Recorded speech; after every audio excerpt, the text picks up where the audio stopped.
Good morning students, আশা করি তোমরা সবাই খুব ভালো আছো। আমিও খুব ভালো আছি। আমি তোমাদের ভূগোল বিষয়ের শিক্ষক মানুষ স্যার। আজকে আমরা চলে এসেছি ভূগোল বিষয় সম্পর্কে আলোচনা করব। যেমন প্রত্যেকটা ক্লাসে ভূগোল বিষয় সম্পর্কে আমরা আলোচনা করে থাকি, আজকে ভূগোল বিষয়ের আমরা আরও একটা নতুন বিষয় সম্পর্কে আলোচনা করব। অর্থাৎ পাঠ্যসূচি অনুযায়ী আমরা ঠিক যেমনভাবে রয়েছে আমরা সেগুলো ধীরে ধীরে সমস্ত বিষয়গুলো আলোচনা করছি, এবং তোমরা সবাই খুব ভালো রেসপন্স করছো। খুব ভালো লাগছে আমার যে আমি প্রত্যেক দিন আমরা যে ক্লাসটা দিচ্ছি বা আমরা যে বিষয় সম্পর্কে বিস্তারিত আলোচনা করছি সেটার যে মূল্যায়ন, অর্থাৎ পরের দিন এসে আমি তোমাদেরকে যে প্রশ্নগুলো জিজ্ঞাসা করছি তোমরা অনেকে খুব ভালোভাবে উত্তর দিচ্ছ। হয়তো দু চারজনের একটু সমস্যা হতেই পারে, সমস্যা হলে সেটাকে সমাধানও করতে হবে, এবং সেটা নিজেদেরকে সেই সমাধানটা করতে হবে, এবং সাহায্য আমরা অবশ্যই করব। তো আজকেও নতুন একটা ক্লাস আলোচনা শুরু করবার আগে আমি তোমাদের থেকে পূর্বের যে ক্লাস আমরা বিস্তারিত আলোচনা করেছিলাম, অর্থাৎ কি আলোচনা করেছিলাম বলো তো?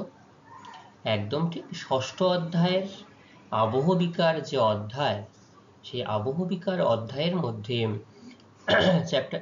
আবহবিকার না, আমরা এখন আলোচনা করছি দুর্যোগ ও বিপর্যয়।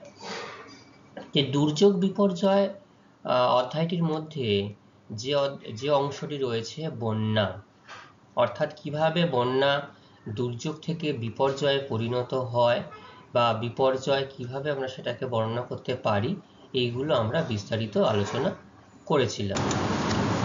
পূর্বের দিনের আমাদের মূল বিষয়বস্তু আলোচনা ছিল বন্যা। বন্যা কিভাবে ধীরে ধীরে দুর্যোগ থেকে বিপর্যয়ে পরিণত হয় তার বিভিন্ন প্রাকৃতিক কারণ সম্পর্কে আমরা আলোচনা করেছিলাম। এবং শুধু প্রাকৃতিক কারণ নয়, তার সাথে সাথে আমরা আলোচনা করেছিলাম বন্যা ঠিক কোন মুহূর্ত বা কি পরিস্থিতি সৃষ্টি হলে আমরা সেই অবস্থাকে বন্যা বলতে পারি, এবং বন্যা দুর্যোগ থেকে ধীরে ধীরে কিভাবে বিপর্যয়ে পরিণত হয়, কিভাবে বিভিন্ন সাল ধরে, অর্থাৎ সারা পৃথিবীব্যাপী বিভিন্ন সালে কিভাবে কত বেশি মানুষ তার ক্ষতির সম্মুখীন হতে হয়েছে, সেগুলো সম্পর্কে আমরা আলোচনা করেছি। তো ভারতবর্ষের কত শতাংশ জমি বলতো বন্যা প্রবণ? ভারতবর্ষের প্রায় 12% জমি হচ্ছে বন্যা প্রবণ, তাই না? কারণ বিভিন্ন ক্ষেত্রে দেখা যাচ্ছে যে গঙ্গা বা নিম্নের দিকে হুগলি, ব্রহ্মপুত্র এবং দামোদর নদ, এই দামোদর নদ এবং ব্রহ্মপুত্র নদ সর্বাধিক বন্যা প্রবণ। এই নিম্ন প্রবাহে দেখা যাচ্ছে যে বিভিন্ন জায়গায় যে ব্যারেজ ছিল, সেই ব্যারেজ অনেক সময় গেট খুলে দেওয়ার জন্য কিন্তু বন্যা হতে পারে, তাই না? আচ্ছা বলো তো, এই বন্যার প্রাকৃতিক কারণ কোন কোন প্রাকৃতিক কারণগুলো সম্পর্কে আমরা আলোচনা করেছিলাম? আচ্ছা, 1 নম্বর হচ্ছে অতিরিক্ত বৃষ্টিপাত। একদম ঠিক কথা বলেছো, অতিরিক্ত বৃষ্টিপাত। আচ্ছা বলো তো, এই অতিরিক্ত বৃষ্টিপাত কিভাবে বন্যা হতে সাহায্য করে বা কিভাবে বন্যাকে আরো বেশি করে প্রভাবিত করতে পারে? হ্যাঁ, একদম ঠিক হচ্ছে, বলো। হ্যাঁ, প্রথমে কিন্তু আমাদেরকে শুধুমাত্র এই লোকালয় অঞ্চলের বা গ্রামাঞ্চলের অতিরিক্ত বৃষ্টিপাতের কথা মনে থাকলেই হবে না, তার সাথে সাথে আমাদেরকে পাহাড়ি অঞ্চলে দেখবে হঠাৎ করে মেঘ ভাঙা বৃষ্টিপাত হয়। কিছুদিন আগেই কাশ্মীরে একবার হয়েছিল মেঘ ভাঙা বৃষ্টিপাত, এবং তার ফলে ব্যাপক অঞ্চল ক্ষতিগ্রস্ত হয়েছিল। এবং শুধু ক্ষতি তো নয়, সেখানে অতিরিক্ত বৃষ্টিপাতের জন্য মানুষের বসবাসকারী যে স্থান বা বিভিন্ন জায়গায় তার জন্য ধসও নেমে যায়, যেহেতু ঢালু অঞ্চল। তাহলে যত উপরের অঞ্চল থেকে ধীরে ধীরে নিচের অঞ্চলের দিকে এই বৃষ্টিপাতের জল, এবং শুধু বৃষ্টিপাতের জল নয়, তার সাথে সাথে তাহলে নুড়ি, কাঁকর, পলি, বালি বিভিন্ন, এই যে মেঘ ভাঙা বৃষ্টি, তার সাথে সাথে অতিরিক্ত বৃষ্টিপাত যখন শহরাঞ্চলের বিভিন্ন অংশে ব্যাপক বৃষ্টিপাত হয়, নিম্নচাপজনিত কারণে বৃষ্টিপাত হতে পারে, ঘূর্ণিঝড়ের কারণে বৃষ্টিপাত হতে পারে, তো বৃষ্টিপাত হলে যখন জল নিকাশি ব্যবস্থা বা যে জলের যে ড্রেনেজ যে সিস্টেম, সেগুলো যদি সম্পূর্ণ অবরুদ্ধ হয়ে যায় এবং সেখান থেকে নদীতে বা খালে জল যাওয়ার যে মূল পথ, সেগুলোও যদি বন্ধ হয়ে যায়, মানে জল যাওয়ার আর সেভাবে জায়গা নেই, সেখানেও জল কানায় কানায় পরিপূর্ণ হয়ে যায়, তখন কিন্তু জল ধীরে ধীরে জমতে শুরু করে এই শহরের বিভিন্ন রাস্তায়, গ্রামাঞ্চলের বিভিন্ন রাস্তায়। এর ফলে বন্যা হতে পারে, যেটা অতিরিক্ত বৃষ্টিপাতের জন্য, এটাই হচ্ছে মূল কারণ।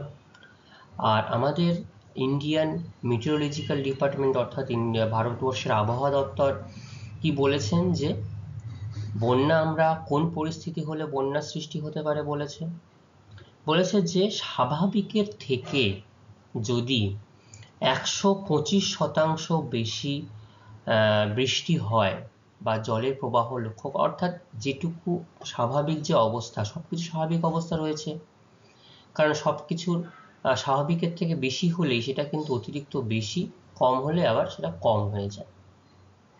তাহলে এরা আইএমডি বলছে স্বাভাবিকের থেকে যদি 125% বেশি বৃষ্টিপাত হয়, যেটা ফসলের ক্ষেত্রে ক্ষতিকর, এবং অতিরিক্ত বৃষ্টিপাত হলে জল যে ধারণ করার ক্ষমতা আমাদের ভারতবর্ষের নদী, খাল, বিল, পুকুর বিভিন্ন জায়গায় যদি বৃদ্ধি পেয়ে যায়, তাহলে কিন্তু সেটাকে আমরা বন্যা বলে ধরে নিতে হবে।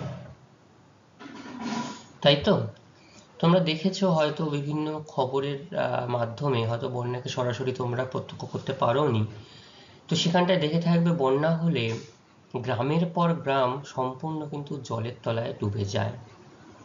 কারণ তখন আলাদা করে পার্থক্য করা যায় না কোনটা নদী এবং কোনটা গ্রামের অংশ, বা কোনটা গ্রামের যাতায়াতের পথ, কোনটা পুকুর, কোনটা খাল, কোনটা বিল, কোনটা বাড়ি, সেটা কিন্তু কোনোভাবেই আলাদা করে তখন আর চিহ্নিত করা যায় না। ঠিক আছে, তো এটা অতিরিক্ত বৃষ্টিপাতের জন্য হতে পারে। আর কি কারণের জন্য হতে পারে? হ্যাঁ, আর হতে পারে যে তুষার গলন। তুষার গলনটা কিভাবে বন্যাকে প্রভাবিত করে? অতিরিক্ত তুষারপাত হলে সেই তুষারপাত যদি বসন্তের শুরুতে বা গ্রীষ্মকালের শুরুতে গলে যায়, তাহলে সেই বরফ গলা জল পাহাড়ি অঞ্চল থেকে, উচ্চ অক্ষাংশ পার্বত্য অঞ্চল থেকে যখন নিম্নে প্রবাহিত হয়, তখন নিম্নের বা সমভূমি অঞ্চল বন্যা দেখা দিতে পারে। আর তার সাথে সাথে হিমবাহের গলন, এই হিমবাহের গলনও কিন্তু বন্যা হওয়ার একটা অন্যতম কারণ বলে মনে করা হয়।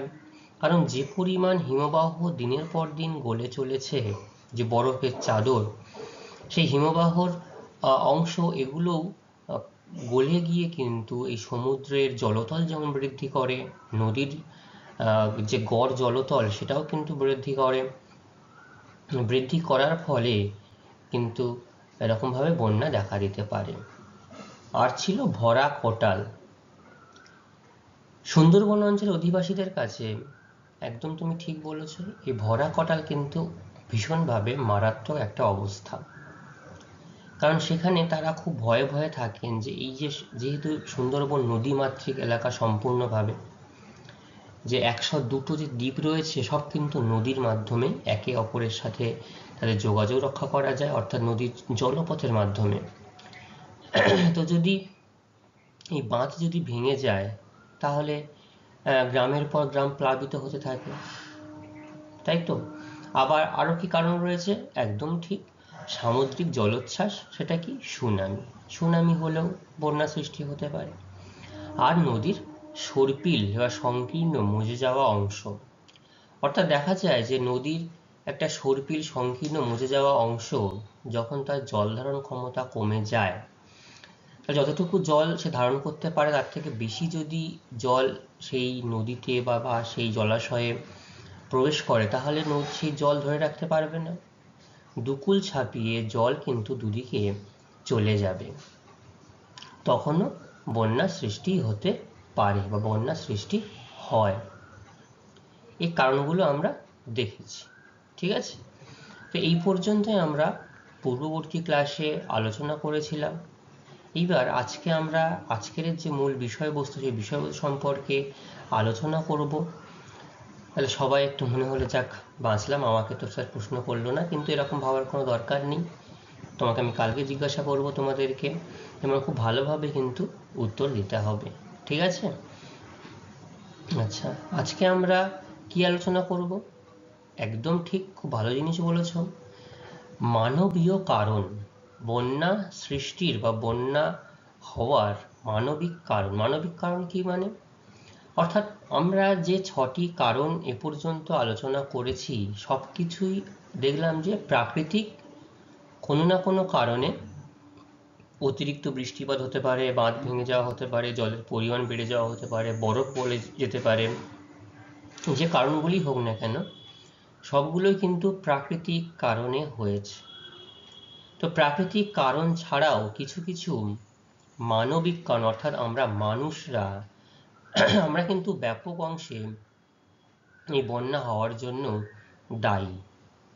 তো সেইগুলো কোন কোন অংশ, সেগুলো আমাদেরকে কিভাবে বন্ধ করতে হবে, যে না আমরা এই কারণগুলি করলে যাতে বন্যা না হয় সেদিকে আমাদের যথেষ্ট খেয়াল রাখতে হবে। তাহলে আমাদের এই পরিবেশ ভালো থাকবে, আমাদের সামাজিক অবস্থান, যে অংশে আমরা বসবাস করছি সেই অংশের ক্ষতি হবে না, আমাদের সম্পত্তির ক্ষতি হবে না, এবং শুধু মানুষের ক্ষতির পাশাপাশি শুধু মানুষের তো ক্ষতি হয় না, তার পাশাপাশি মানুষ যে গৃহপালিত পশু বা বন জঙ্গলের পশু, তারাও কিন্তু ব্যাপকভাবে ক্ষতিগ্রস্ত হয়। সর্বোপরি ফসলের কিন্তু ক্ষতিগ্রস্ত হয়, এবং যে জমি বা ভূমি আমরা কৃষিকাজ করে থাকি, কৃষিকাজ করে জীবিকা নির্বাহ করা হয়, সেগুলোও কিন্তু ব্যাপক ক্ষতিগ্রস্ত হয়। তাহলে আজকে আমরা এই নবম শ্রেণী, তোমরা নবম শ্রেণী সবার প্রিয় ছাত্রছাত্রী, ভূগোল বিষয়ের 6ষ্ঠ অধ্যায়, তার দুর্যোগ ও বিপর্যয়ের অংশ বন্যার মানবীয় কারণ। আমরা পূর্বে আলোচনা করেছি প্রাকৃতিক কারণ, আজকে আমরা আলোচনা করব মানবীয় কারণ। সবাই একটু ভালোভাবে মনোযোগ সহকারে শোনো এবং খাতা পেন বার করে নোট ডাউন করার চেষ্টা করো, ঠিক আছে? যার যেখানে সমস্যা হবে তোমরা কিন্তু অবশ্যই জানাবে, ঠিক আছে? কোনো অসুবিধা নেই, তোমরা অবশ্যই কিন্তু জানাবে। দেখো, বন্যা কাকে বলে আলাদা করে আর আমাদের বলার প্রয়োজন নেই, সেটা তোমরা সবাই জেনে গেছো যে কি কি কারণে বন্যা হতে পারে, বা বন্যার সংজ্ঞা কি কারণে বন্যা হতে পারে। তো আমরা মানবীয় কারণের শুরুতেই যে কারণ নিয়ে আলোচনা করি সেটা হচ্ছে বসতি স্থাপন। এই বসতি স্থাপনটা কি, বুঝতেই পারছো তোমরা? বসতি স্থাপন, দেখো এখনকার দিনে যে কোনো জায়গায় সারা পৃথিবীব্যাপী জনসংখ্যার এই যে বিপুল পরিমাণ বৃদ্ধি, এই বিপুল পরিমাণ জনসংখ্যা বৃদ্ধি পাওয়ার জন্য তাদেরকে যথেষ্ট পরিমাণে বাসস্থানও গ্রহণ করতে হবে। আমাদের ভারতবর্ষের জনসংখ্যা প্রায় এখন 140 কোটির কাছাকাছি। তো এই 140 কোটি জনসংখ্যা, তাদের প্রত্যেকের যদি বাসস্থানের প্রয়োজন হয়, নতুন করে তো পৃথিবীতে বা পশ্চিমবঙ্গে ভূমি বা জমি বৃদ্ধি পাচ্ছে না। পাচ্ছে কি? পাচ্ছে না। তাহলে যে ভূমি বা জমি রয়েছে তার মধ্যে থেকেই মানুষকে নতুন করে বাসস্থান খুঁজে নিতে হচ্ছে। এই বাসস্থান খুঁজে নেওয়ার জন্য তারা অনেক সময় পাহাড়ের ঢালু অঞ্চলে, বিশেষ করে জঙ্গল কেটে, জঙ্গল সাফ করে সেখানে বসতি স্থাপন করতে বাধ্য হচ্ছে। সুন্দরবনের বিভিন্ন গভীর জঙ্গলের কাছাকাছিও তারা বসতি স্থাপনের উদ্দেশ্যে চলে যাচ্ছে। শুধু বসতি স্থাপনই নয়, তার সঙ্গে সঙ্গে জীবিকা নির্বাহ করতে হচ্ছে। তো এর জন্য মানুষ যে কোনো জায়গাতেই, বা দেখা গেল যে পুকুর খাল বিল যে অংশগুলো ছিল সেগুলো ধীরে ধীরে বুঝিয়ে দিচ্ছে, বুঝিয়ে দিয়ে সেখানেও কিন্তু মানুষ তার বসতি স্থাপন করছে। এবং যে খাল বিল যে অংশ দিয়ে শহরের বা গ্রামের জল বড় একটা নালার মধ্যে নদীতে গিয়ে প্রবেশ করত, নদীতে চলে যেত, সেই জল নিকাশি ব্যবস্থাও ধীরে ধীরে বাধাপ্রাপ্ত হয়ে যাচ্ছে। সেই জল নিকাশি ব্যবস্থা বাধা পাওয়ার জন্য তাহলে জলের প্রবাহ লক্ষ্য করা যাচ্ছে না, জল জমে গিয়ে বন্যার সৃষ্টি হচ্ছে। এবং অতিরিক্ত নগরায়নের প্রভাবে বৃষ্টির জল কি হচ্ছে, মাটির মধ্যে কিন্তু আর প্রবেশ করতে পারছে না। যদি অতিরিক্ত নগরায়ন হয়, অর্থাৎ এই যে কংক্রিটের জঙ্গল যদি আমরা বলি, শহরে বিভিন্ন জায়গায় দেখবে শহরের মূল রাস্তা থেকে, ফুটপাতের অংশ থেকে, প্রত্যেকের বাড়ির সামনে লন, সব জায়গায় দেখবে হয় ঢালাই রাস্তা করা রয়েছে, না হলে পিচ রাস্তা করে দেওয়া হয়েছে, না হলে ব্লক দিয়ে রাস্তাগুলোকে সুন্দর করে সাজিয়ে দেওয়া হয়েছে। তাহলে এই যে প্রত্যেকটা জায়গায় যদি কংক্রিটের স্তর থাকে, তাহলে বৃষ্টির জল মাটির মধ্যে কি প্রবেশ করতে পারছে কোথাও কোনো অংশে? পারছে না। যেটুকু অংশ নালার মধ্যে দিয়ে যেতে হবে, এবং নালার মধ্যে দিয়ে যাওয়ার জন্য তার আগে সেখানে আবার মানুষ তার কুকর্মের সাক্ষী রেখে দিয়েছে। কুকর্ম এই জন্যই বলছি, সেটা আমার তোমার সবার দ্বারাই আমরা করছি, আমাদের আরো সচেতন হতে হবে। এই যে অতিরিক্ত প্লাস্টিক, আবর্জনা, থার্মোকল ড্রেনের পাশে, ড্রেনের মধ্যে নিক্ষেপ করে দিচ্ছে। তোমরা দেখেছো তোমাদের বাড়ির সামনে যে ছোট নালা, ছোট ড্রেন থাকে, কিভাবে তার মধ্যে প্লাস্টিকগুলো জমে গিয়ে প্লাস্টিক সেই জলের প্রবাহটাকে কিভাবে স্তব্ধ করে দিচ্ছে, বন্ধ করে দিচ্ছে। তাহলে সেই জলটুকু যেতে পারছে না। জল যেতে না পারার জন্য কি হচ্ছে? জল যেতে না পারার জন্য বন্যা পরিস্থিতির সৃষ্টি হচ্ছে। বসতি স্থাপন তাহলে কিভাবে দায়ী বুঝতে পারছো? তাহলে এক জায়গায় বসতি স্থাপন করলো, জঙ্গল কেটে, গাছ কেটে, সেখানকার মাটি তো উন্মুক্ত হয়ে গেল। গাছগুলো যে শিকড় দিয়ে মাটিকে ধরে রাখবে, নদীর বাঁধকে ধরে রাখবে, সেটা সেই উপায়টাও নষ্ট হয়ে গেল। বসতি স্থাপন করার সাথে সাথে মানুষ তার কর্মের সাক্ষী বিভিন্ন আবর্জনা সেগুলো নিক্ষেপ করছে। মানুষ শহরে যে বড় বড় অট্টালিকা গড়ে তুলছে, অট্টালিকার চারিদিকে কংক্রিটের স্তর দিয়ে দিচ্ছে, জল প্রবেশ করতে পারছে না বৃষ্টি হলে। এই হচ্ছে প্রধান কারণ, মানবীয় কারণ। কারণ মানুষ তো অতি উন্নত জীব। সেই উন্নত জীব তাদের নিজেদের ভালোর জন্য এমন কিছু কিছু আবিষ্কার বা এমন কিছু কিছু কর্ম আমরা করে থাকি, যেটা পরিবেশকে কিন্তু ব্যাপকভাবে প্রভাব বিস্তার করে, প্রভাব ফেলে, এবং সেটা ধীরে ধীরে এই প্রভাবটা আবার মানুষের কাছেই ফিরে আসে। ঠিক আছে? তো দেখো, জলাভূমি, জলাশয় ভরাট করে বাড়িঘর নির্মাণের ফলে বর্ষাকালে জল নিকাশি ব্যবস্থা বাধা পায়।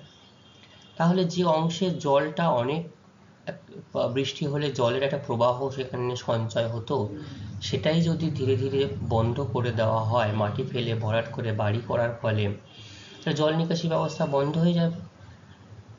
এবং দ্রুত নগরায়নের প্রভাবে বৃষ্টির জল মাটির মধ্যে প্রবেশে বাধা পাবে। অতিরিক্ত যে নগরায়ন হচ্ছে, দেখো ছবিগুলো দেখো, নগরায়নের ছবি, গ্রামের ছবি তো তোমরা দেখেইছো, গ্রামে কিভাবে মোটামুটি ফাঁকা একটা স্তর লক্ষ্য করা যায়। তো শহরের ছবি দেখো, কোনো জায়গায় কিন্তু তুমি মাটি উন্মুক্ত অবস্থায় দেখতে পাবে না। তাহলে যে পরিমাণ জল হয়তো মাটির মধ্যে দিয়ে প্রবেশ করতে পারতো, সেটা বাধা পেয়ে যাচ্ছে। তাহলে বাধা পেয়ে জলটা জমে যাচ্ছে, জল জমে গিয়ে কী পরিস্থিতি সৃষ্টি করছে? জল জমে গিয়ে বন্যা পরিস্থিতির সৃষ্টি হচ্ছে। তাহলে বুঝতে পারলে বসতি স্থাপন কিভাবে মানবিক কারণ হিসাবে বন্যাকে বন্যা হতে সাহায্য করছে। বোঝা গেল এটুকু অংশ? আচ্ছা, এর পরবর্তী যে অংশ সেটা হচ্ছে আরো ইম্পর্টেন্ট, আরো গুরুত্বপূর্ণ, এবং এর অনেকগুলি প্রভাব আমরা লক্ষ্য করতে পারি, লক্ষ্য করা যায়। কি সেই প্রভাব? বৃক্ষচ্ছেদন। দেখো, বৃক্ষ মানুষের কাছে এমনই একটা মানে উপাদান বলবো, এমনই একটা সাহায্যকারী বিষয়বস্তু, প্রত্যেকটা ক্ষেত্রেই তুমি প্রাকৃতিক যা কিছু নিয়ে আলোচনা করবে, প্রকৃতির যা কিছু ক্ষতি হবে, এই বৃক্ষচ্ছেদন, এই পয়েন্ট, এই কারণটা কিন্তু আসবেই প্রত্যেকটা ক্ষেত্রে। বায়ুমণ্ডলের দূষিত হবার প্রবণতা বৃদ্ধি পাচ্ছে, বৃক্ষচ্ছেদন অন্যতম দায়ী, বা বৃষ্টিপাত হচ্ছে না, বৃক্ষ, মৃত্তিকা ক্ষয় হচ্ছে, বৃক্ষ, মৃত্তিকার অবনমন হচ্ছে, বৃক্ষ, মানুষের ছাওয়া পাচ্ছে না রাস্তায়, বৃক্ষ। দেখো প্রত্যেকটা ক্ষেত্রে গাছ হচ্ছে মানুষের পরম বন্ধু। এই যে গ্রীষ্মকাল শুরু হয়েছে, দেখবে রাস্তায় চলতে ফিরতে যদি যে পরিমাণ গরম সহ্য করতে হয়, তখন আমরা কি মনে হয় যে গাছের ছাওয়ায় কি দাঁড়িয়ে থাকি একটু বিশ্রাম নেওয়ার জন্য। কিন্তু রাস্তার পাশে যদি গাছ না থাকে তাহলে বিশ্রাম নেবে কোথায়? বিশ্রাম নেওয়ার জায়গাও পাবে না। তাহলে সেই জন্য বৃক্ষছেদন যেমন একদিক থেকে ভীষণ অপকারী একটা বিষয়বস্তু, যার ফলে মানুষের কিন্তু ব্যাপক ক্ষতির সম্মুখীনও হতে হচ্ছে। বিশেষ করে নদী তীরবর্তী অঞ্চলে, নদীর বাঁধ যেখানে রয়েছে, সেখানে যদি মানুষ জোর করে বৃক্ষ কেটে নেয়, জঙ্গলের বৃক্ষ কেটে নেয়, তার সুদূর প্রসারী প্রভাব মানুষকেই ভোগ করতে হবে।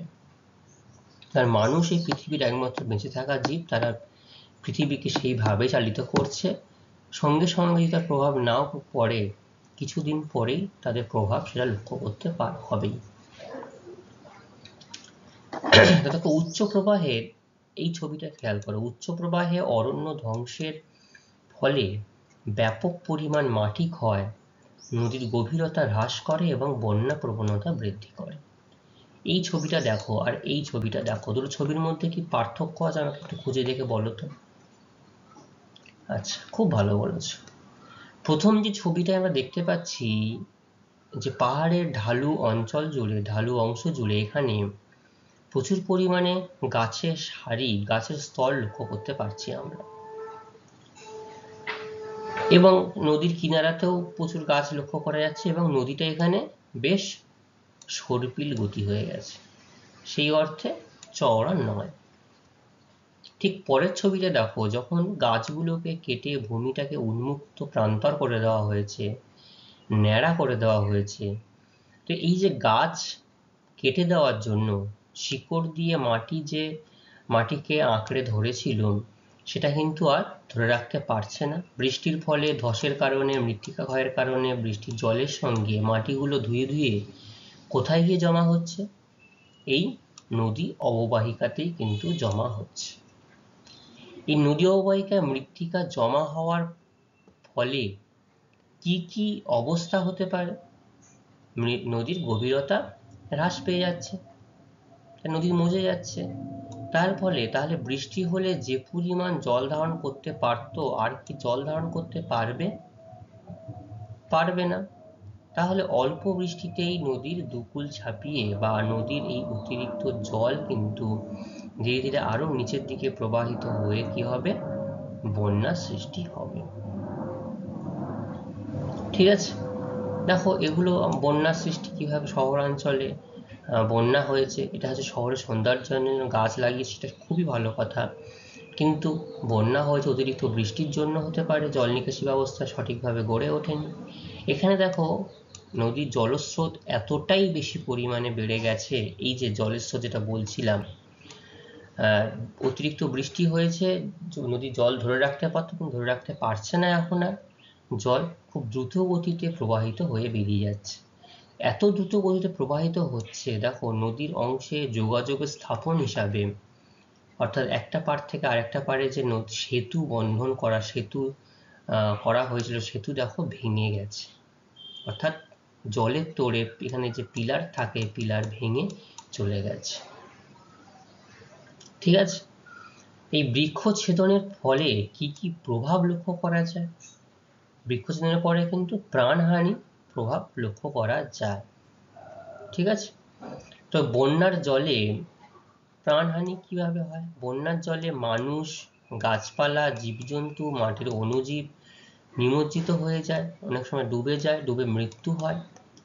পৃথিবীতে প্রতি বছর বন্যায় প্রায় 20 বছর মানুষের মৃত্যু ঘটে, এবং শুধু 20 বছর মানুষের গড়। প্রত্যেক বছর এই বন্যার জন্যই সারা পৃথিবী জুড়ে বন্যায় প্রায় 20 বছর মানুষের মৃত্যু ঘটে, এবং 7.5 কোটি মানুষ এর জন্য ক্ষতিগ্রস্ত হয়। তাহলে এই বৃক্ষছেদনের তো গেল, এটা হচ্ছে যে বন্যার প্রভাব।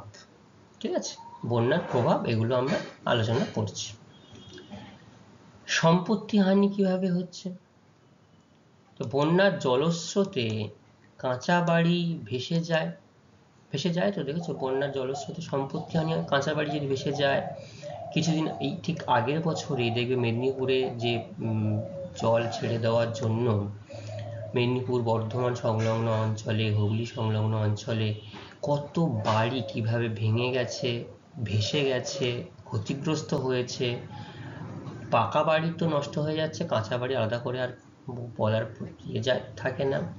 পাকা বাড়ির ভিত দুর্বল হয়ে যাচ্ছে, এবং যেখানটাতে এই যে জলাশয়, বিশেষ করে জলাশয় ভরাট করে বা নিচু এলাকায় জোর করে বাড়ি তৈরি করা হচ্ছে, সেখানে কিন্তু আরো বেশি ক্ষতিগ্রস্ত হচ্ছে।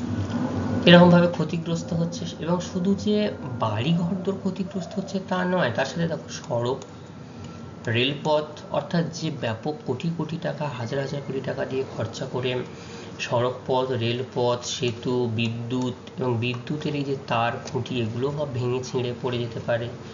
জল সরবরাহ ব্যবস্থা, টেলিযোগাযোগ ব্যবস্থা সব কিন্তু বিপর্যস্ত হয়ে পড়ে। এছাড়াও কৃষিজ ফসল জলে ডুবে ডুবে পচে নষ্ট হয়ে যায়।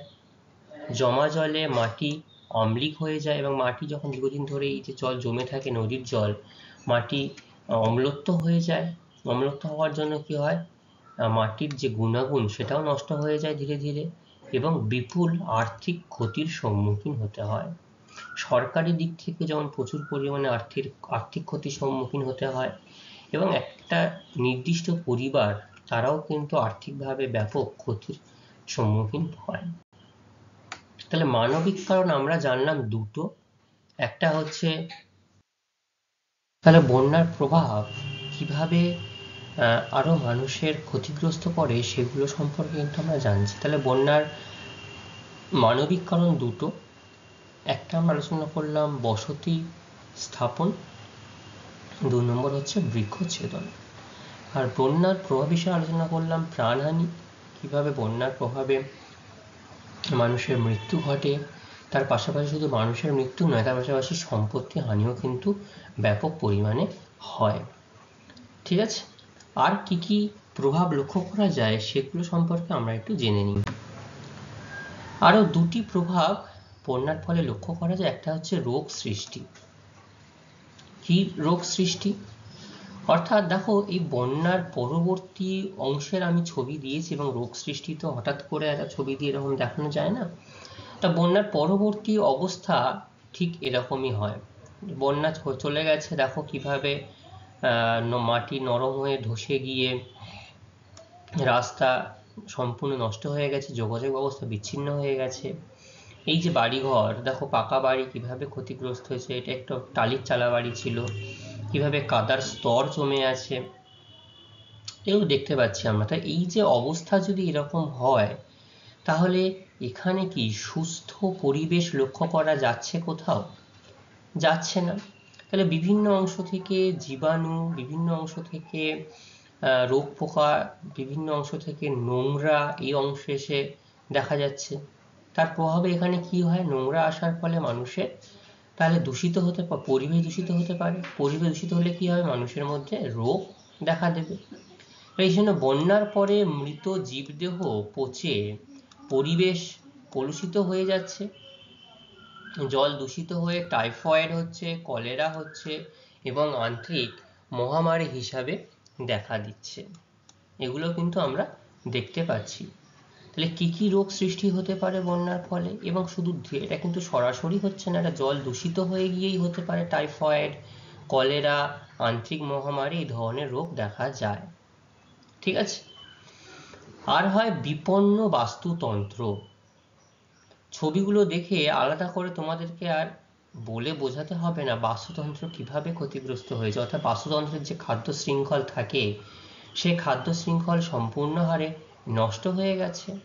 কারণ এই যে দীর্ঘদিন ধরে স্বাভাবিক অবস্থা থেকে একটা অস্বাভাবিক অবস্থা, অর্থাৎ নোনা জল বা কাদামাটি মিশ্রিত জল, উদ্ভিদ চাপা পড়েছিল, বিভিন্ন প্রাণী চাপা পড়েছিল, ছোট ছোট জীব প্রাণী, তারাও কিন্তু যারা পালিয়ে বেঁচে থাকতে পারেনি, তারাও সেই বন্যার জন্য ক্ষতিগ্রস্ত হয়ে মৃত্যুর সম্মুখীন হয়েছে।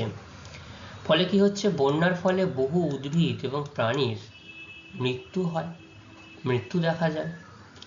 এবং তৃণভোজী প্রাণীর খাবারের টান পড়ে, তৃণভোজী যে মানুষদের খাবারে ব্যাপক পরিমাণ টান পড়ে, এবং জল ও মাটি ধীরে ধীরে দূষিত হয়, তাই না?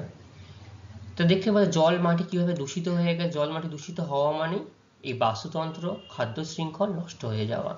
এই খাদ্য শৃঙ্খল, খাদ্য জল এবং শক্তি প্রবাহ বিঘ্নিত হচ্ছে। স্থলজ ও জলজ বাস্তুতন্ত্রের অনভিপ্রেত পরিবর্তন লক্ষ্য করা যাচ্ছে। বিভিন্ন জায়গায় জলজ বাস্তুতন্ত্র, সেখানেও কিন্তু পরিবর্তন হচ্ছে, যার ফলে বাস্তুতন্ত্র বিপন্ন হচ্ছে।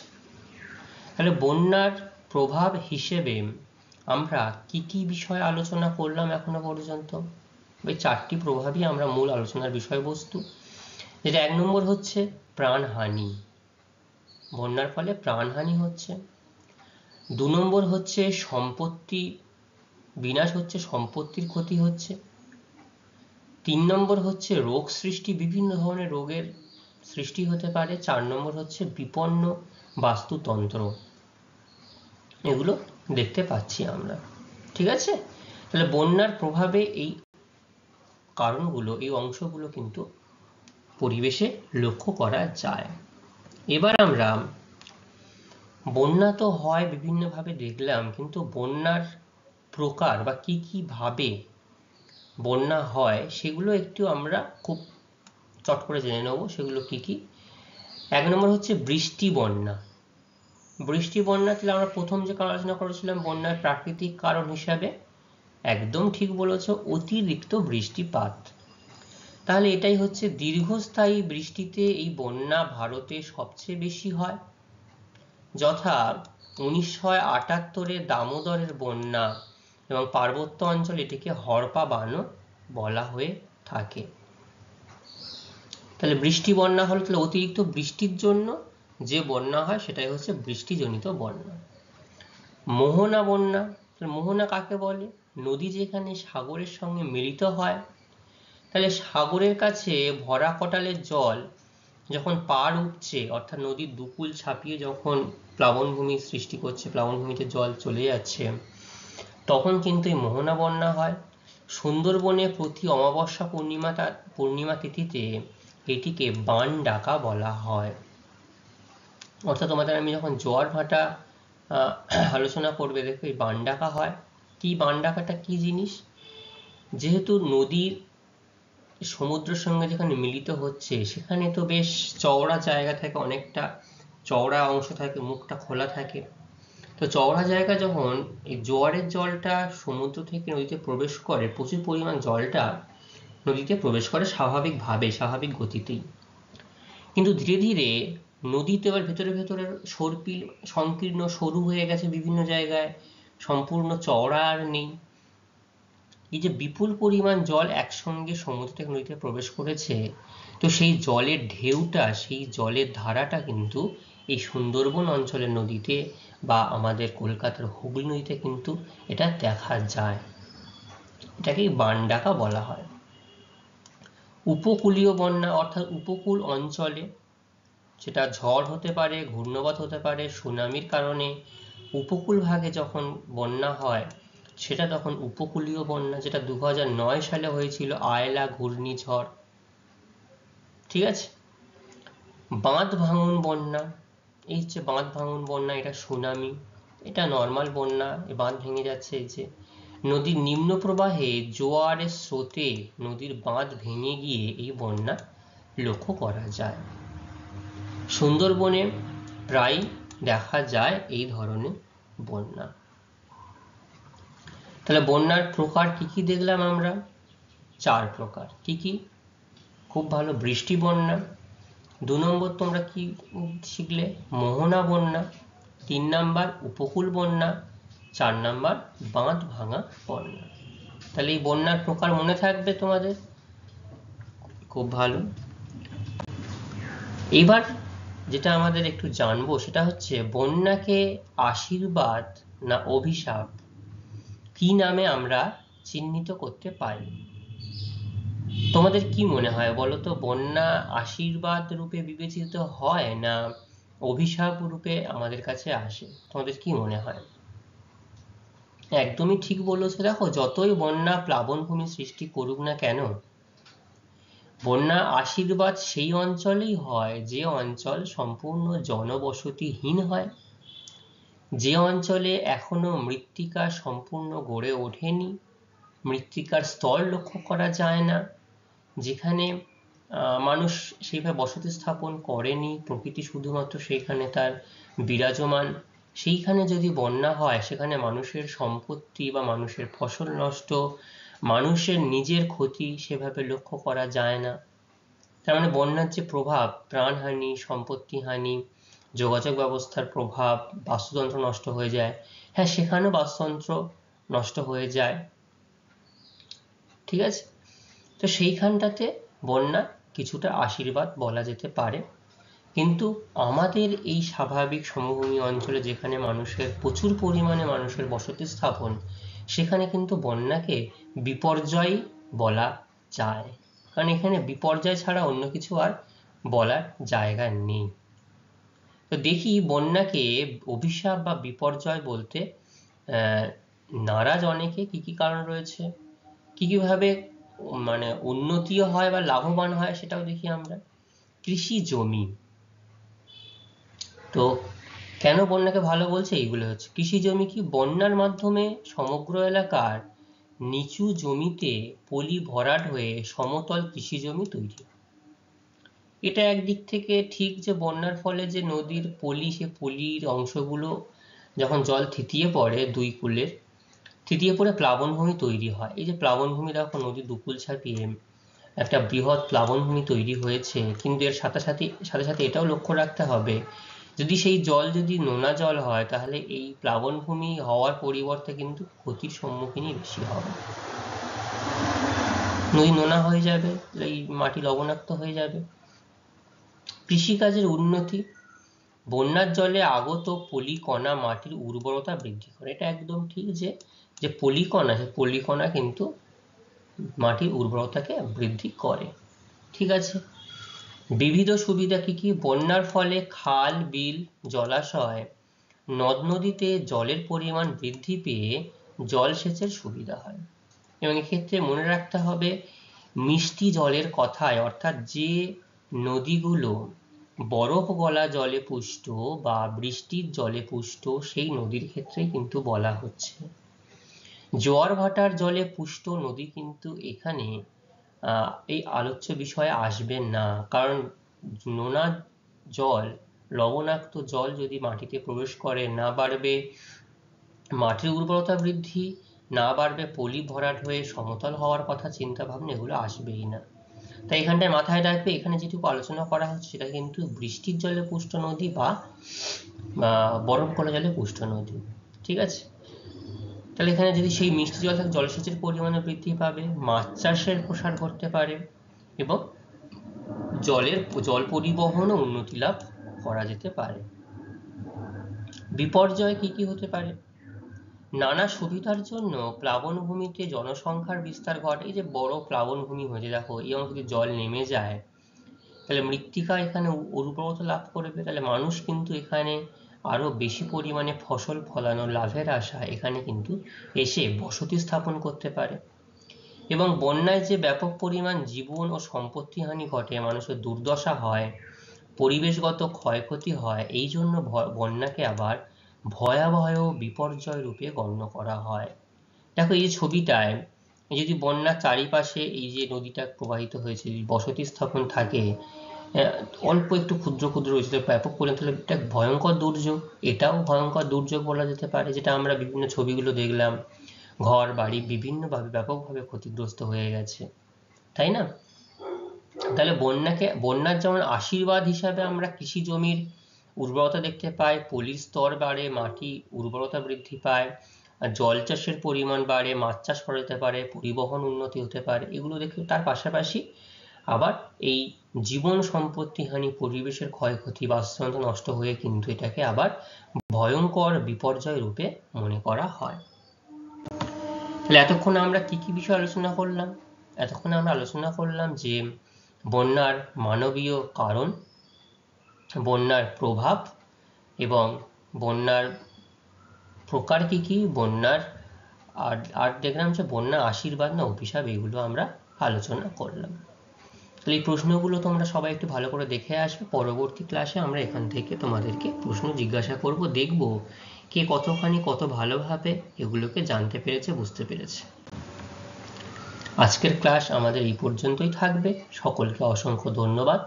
সবাই খুব ভালো থাকবে। দেখা হবে আবার পরবর্তী ক্লাসে নতুন একটা অংশ আলোচনা করবার জন্য। থ্যাংক ইউ সবাইকে।